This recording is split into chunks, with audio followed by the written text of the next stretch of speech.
capítulo 24 do Apocalipse de Abraão. São 9 versículos. E capítulo 25, com 7 versículos. Capítulo 24 diz assim: Ele falou, se referindo a Deus, Ele falou: Eu me zango com as nações por causa de você e do seu povo, que depois de ti será segregado, e que, tal como vês na imagem, é oprimido por um peso. Assim, eu te revelo aquilo que virá, o muito que ainda acontecerá nos últimos dias. Observa agora tudo isso na visão. Eu olhei atentamente, agora se referindo a Abraão. Eu olhei atentamente, e lá eu vi o que existiu antes de mim na criação. Eu vi Adão e Eva junto dele. Com eles também os pérfidos adversários e Caim, que através do adversário cometeu o delito. E Abel assassinado, e a desgraça que aconteceu com ele através do infame. Lá eu vi também a impureza e aqueles que a procuravam, a poluição e o desejo dela, bem como o fogo da maldade nas partes mais profundas da terra. Lá eu vi o latrocínio e aqueles que o cometiam, bem como a aplicação de seu castigo e sua sentença na grande corte do julgamento. Então eu vi homens nus, com seus rostos virados uns para os outros, e suas vergonhas, sua paixão mútua e seu castigo. Vi também os cobiçosos portando em suas mãos o título de cada transgressão, seu silêncio, sua solidão, entregues à desgraça. Capítulo 25. Ali eu vi a imagem do ídolo da ira, semelhante às obras talhadas em madeira fabricadas por meu pai. Sua estátua era de um bronze reluzente, e diante dele um homem curvado, e em frente um altar, tendo por cima um menino degolado na presença do ídolo. Eu perguntei: que espécie de ídolo é esse? O que é, enfim, o altar? Pois sua beleza se parece com o esplendor que se encontra sob o teu trono. O que é o templo que eu estou vendo, tão magnífico em arte? Pois sua beleza se parece com o esplendor que se encontra sob o teu trono. Ele falou: Ouve, Abraão, aquilo que estás vendo, o templo, o altar, a magnificência, representam para mim o santuário erigido em nome da minha glória, onde se recolhem todas as orações dos homens, bem como o surgimento de reis e profetas, e tudo que eu determino em matéria de oferendas, para o meu povo que procederá de ti. Todavia, a estátua que viste é a minha ira, a qual me induz o povo que nascerá de ti. Contudo, o homem que viste como degolador é aquele que incita as oferendas criminosas. Tudo isso é um testemunho do julgamento final, já no início da criação.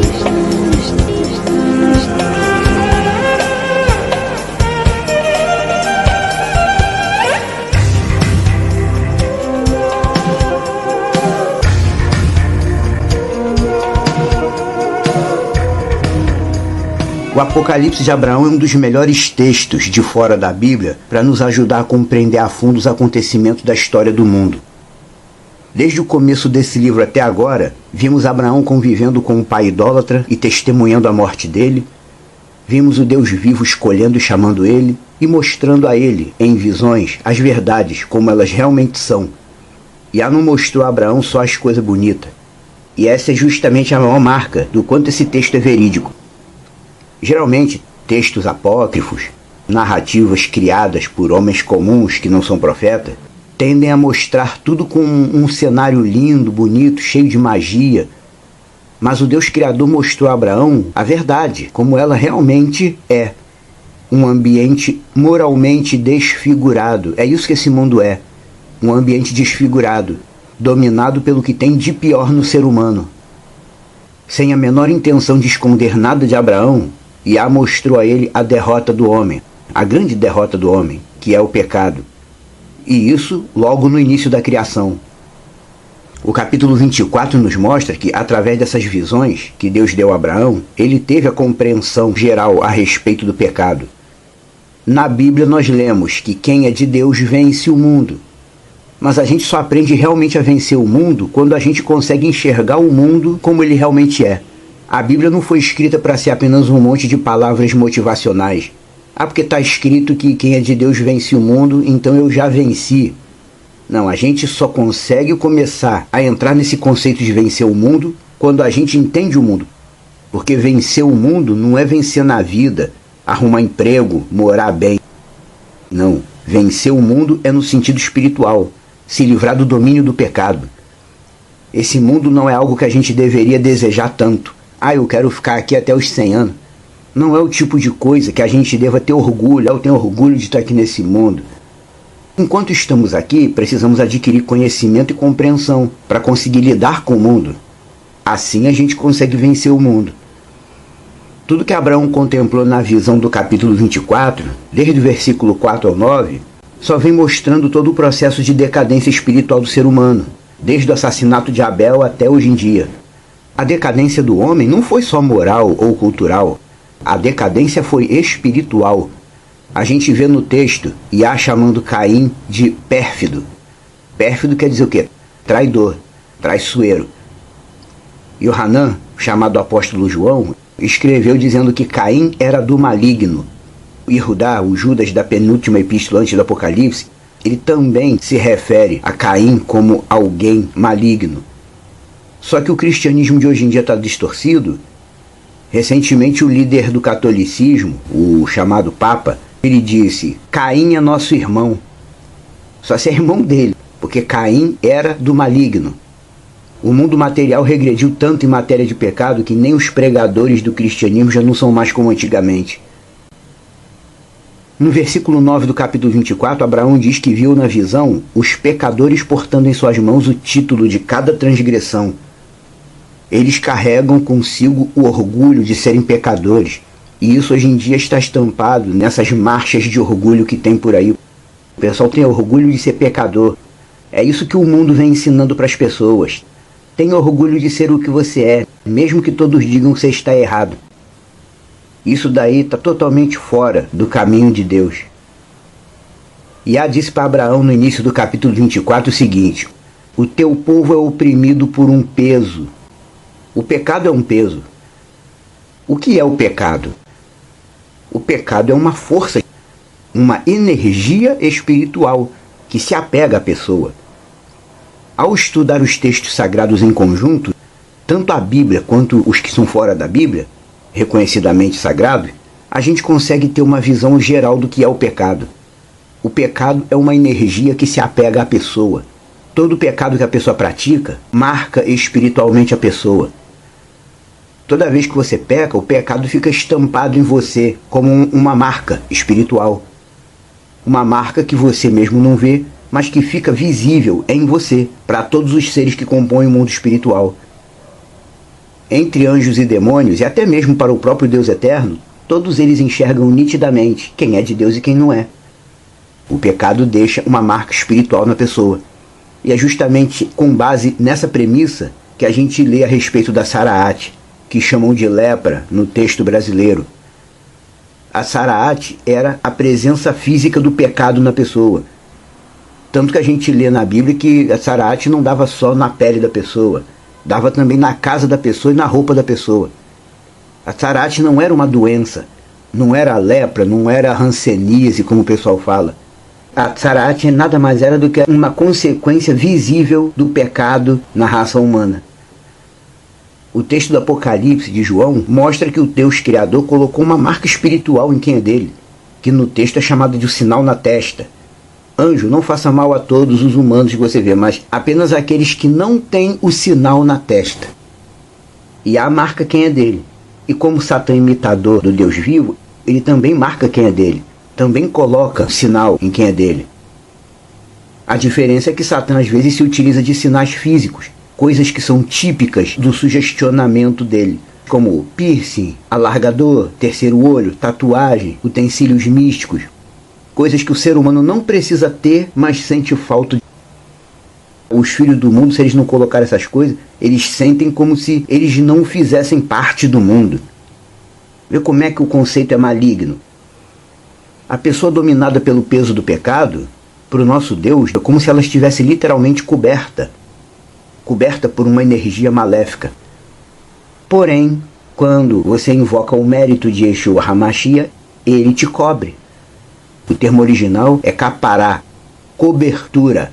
Quando a gente está debaixo do mérito de Yeshua, ele nos cobre. Ele te cobre com uma cobertura espiritual. A marca que o pecado deixou em você anteriormente não fica mais visível para o restante do mundo espiritual. A partir do momento que você passa a pertencer a Yeshua, ele te cobre. E toda a marca que o pecado tinha deixado em você não fica mais visível. E todos os seres do mundo espiritual olham para você com a cobertura do Deus vivo e conseguem entender que agora você pertence a ele. E por causa disso, Deus eterno consegue olhar para você sem sentir a ira do que o pecado deixa na humanidade. Ele consegue olhar para você e te aceitar diante dele. No texto original diz que Iá cobre pecados. Não é o que a gente vê lá no texto de Jacó, chamado Tiago? Aquele que livra o pecador da morte cobre multidão de pecados.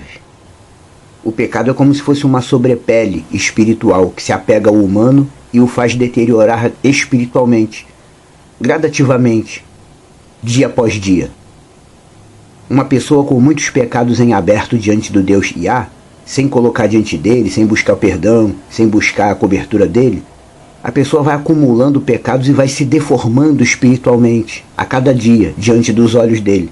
Mas a partir do instante que a pessoa invocou o mérito de Yeshua HaMashiach, ele te cobre com a justiça dele. E o seu aspecto espiritual é restaurado aos olhos do Deus eterno. É por isso que em alguns textos originais dos Salmos, lemos que Iá carrega os nossos pecados. Tem alguns salmos que eles colocam em português: o Senhor perdoa os nossos pecados. Mas no original hebraico está lá: Iá carrega os nossos pecados. Porque ele carrega para fora de nós. Por isso que Isaías disse: ele levou sobre si as nossas dores. Ele carregou com ele as nossas transgressões. E ali em meio a toda aquela visão que Abraão estava tendo, como a gente vê aqui no texto Apocalipse de Abraão, Abraão vê um ídolo semelhante àqueles que o pai dele fabricava. E aí ele pergunta a Iá: que ídolo é esse? A beleza dele se parece com o esplendor que se encontra debaixo do teu trono. O esplendor que se encontra debaixo do trono do Deus vivo. Abraão viu uma imagem e um templo que se assemelhavam às coisas celestiais. Estas imagens e o templo que Abraão viu são representações relacionadas ao que o judaísmo pratica hoje em dia. O judaísmo rabínico. E ainda tem a figura do degolador.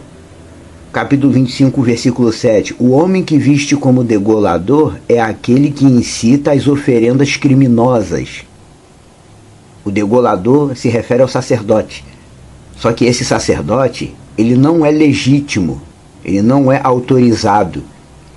Abraão contemplou na visão, talvez sem entender ali naquele momento, alguém com uma autoridade sacerdotal que não era real, comandando oferendas que a Torá não autorizou.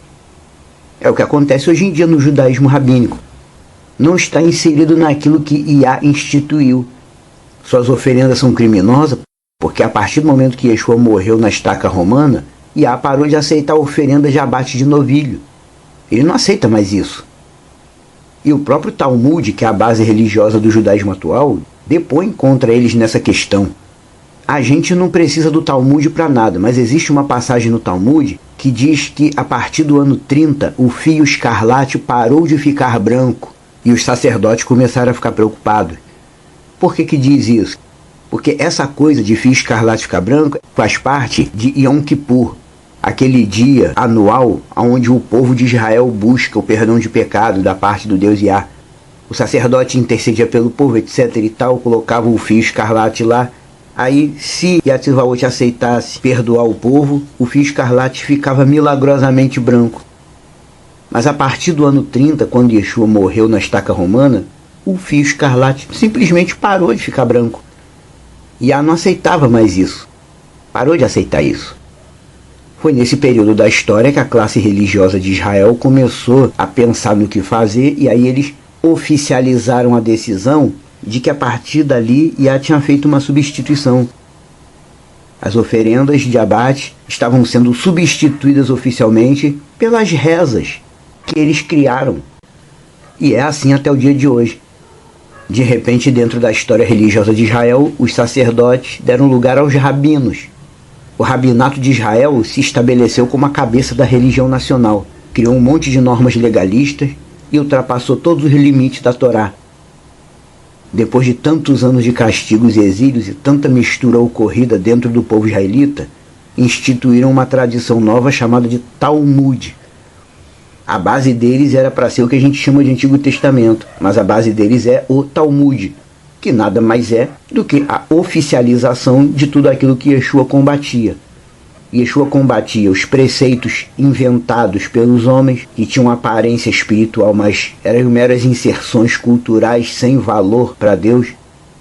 Todo o folclore cultural e toda a narrativa mística com cara de instituição profética, tudo que não tinha nada a ver com a Torá de verdade. Yeshua combatia isso tudo.